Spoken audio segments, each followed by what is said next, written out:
त्रिपाठी जी, शुरू करने के लिए कि क्यों आपको लगता है कि उम्र कम कर देने से हम इस समस्या पर काबू पा लेंगे?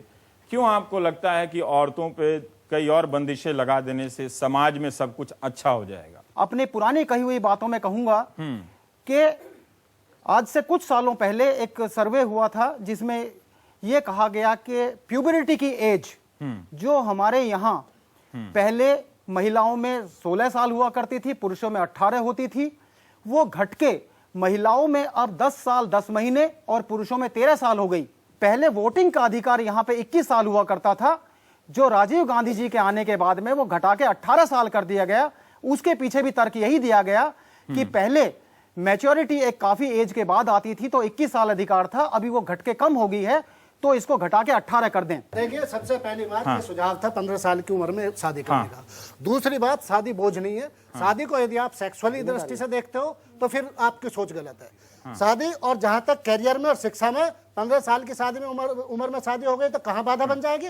दो बल्कि इससे और फायदा मिलेगा और फायदा मिलेगा। इससे बात सुन लीजिए पूरी। और फायदा मिलेगा पहले शिक्षा में और करियर में एक था, फिर दोनों मिलकर आगे बढ़ेंगे। रवि जी, एक दूसरे को सलाह देंगे और आगे बढ़ेंगे। इससे दो फायदा होगा, कैरियर भी अच्छा होगा और आपने क्या बोला?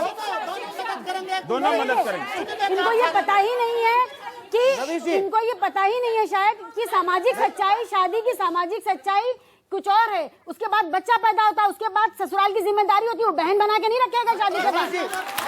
यही बातें इसलिए आपने उठाई है 15 साल की। 15 साल की लड़की कुछ अपना डिसीजन नहीं लेगी, उसको बांध दो गले में, ये रीजन है ना। और कोई रीजन आपने नहीं सोचा, सिर्फ ये लड़कियां भागती हैं उसके पीछे इन्होंने एज घटाई है सर, और कोई रीजन नहीं है।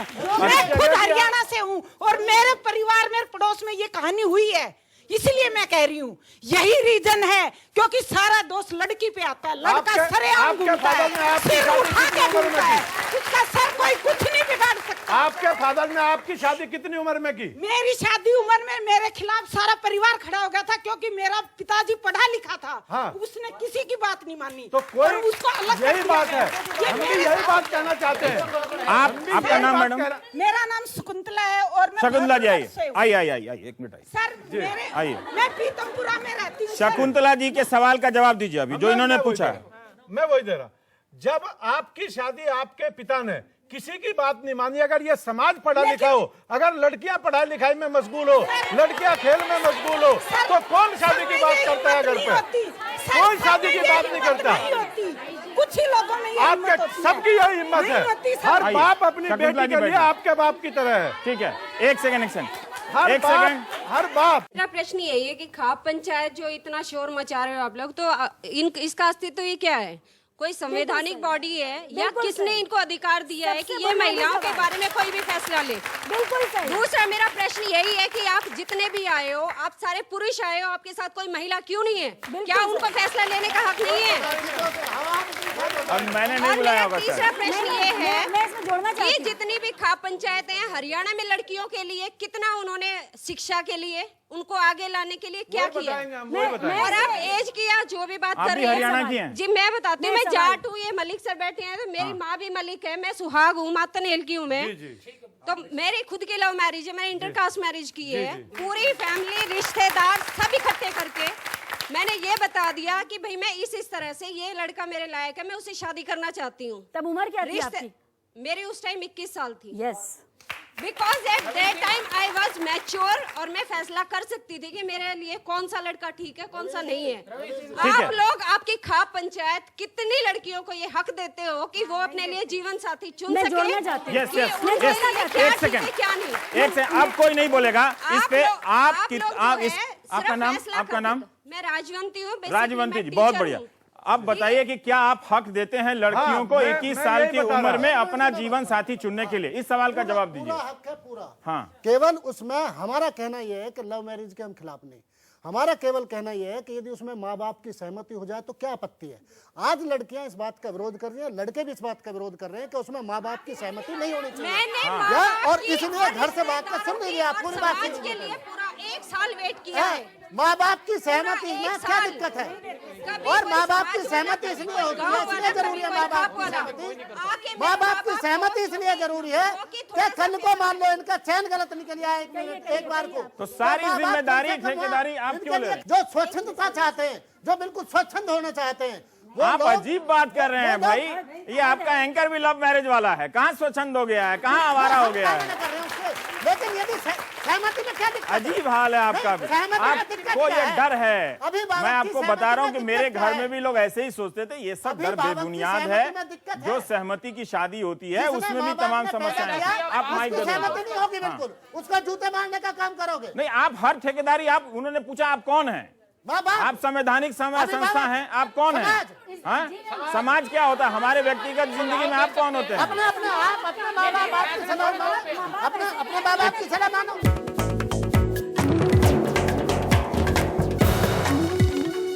ये जो आपने उदाहरण दिया अशोक खाड़े साहब का, ठीक है, कहना क्या चाह रहे थे आपकी?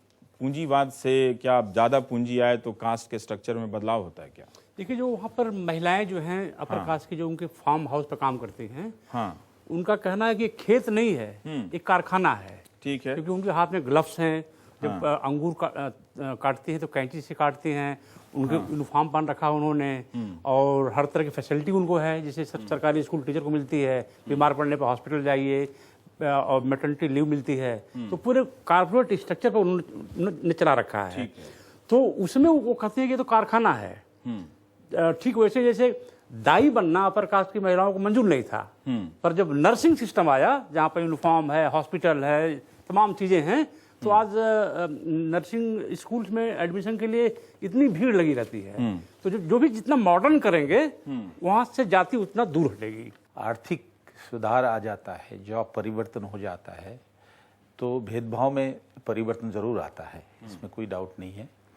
गांव में एग्रीकल्चर लेबरर है और शहर में क्लार्क है या ऑफिसर्स है, इसके तरफ हाई कास्ट का देखने का जो रवैया है, बिहेवियर जो है, उसमें तब्दीली आती है, चेंज आता है। लेकिन ये मान के चलना कि इकोनॉमिक प्रोग्रेस, एजुकेशनल प्रोग्रेस होने के बाद डिस्क्रिमिनेशन, कास्ट बेस्ड डिस्क्रिमिनेशन खत्म हो जाएगा, ये गलत है एक तरीके से। मैं ये कहूँगा कि कैपिटलिज्म या मार्केट की वजह से इकोनॉमिक डिस्क्रिमिनेशन कम हो जाएगा। तो लेबर डिस्क्रिमिनेशन भी है, मार्केट में है, एंटरप्राइजेस में डिस्क्रिमिनेशन है, सेल एंड परचेजेस में डिस्क्रिमिनेशन है। तो डिस्क्रिमिनेशन का आधार जो है वो मार्केट के अलावा और भी है। अंबेडकर साहब ने कहा कि आइडियोलॉजी भी है, इकोनॉमिक बेनिफिट भी है, पॉलिटिक्स भी है, पॉलिटिक्स भी हो सकता है। तो उसके लिए इसलिए एडिशनल इंटरवेंशन की जरूरत है। मार्केट को कॉम्पिटिटिव जरूर बनाइए आप। अर्थशास्त्रियों ने इस पे काफी अध्ययन किया है कि क्यों ऐसा होता है कि बाजार व्यवस्था में या पूंजीवादी व्यवस्था में किसी व्यक्ति की सोशल आइडेंटिटी क्यों मायने रखे। जैसा कि चंद्रभान जी ने कहा, जब नौकरी आपको फैक्ट्री वर्कर की करनी है तो आपकी जाति एक्स हो चाहे वाई हो, उसमें क्या फर्क पड़ेगा। और वास्तव में फर्क नहीं पड़ना चाहिए, ये मैं बिल्कुल मान्य करती हूँ कि जब आपको नौकरी मिल रही है किसी कॉर्पोरेट सेक्टर में, तो आपकी जाति एक्स या वाई, उससे फर्क नहीं पड़ना चाहिए।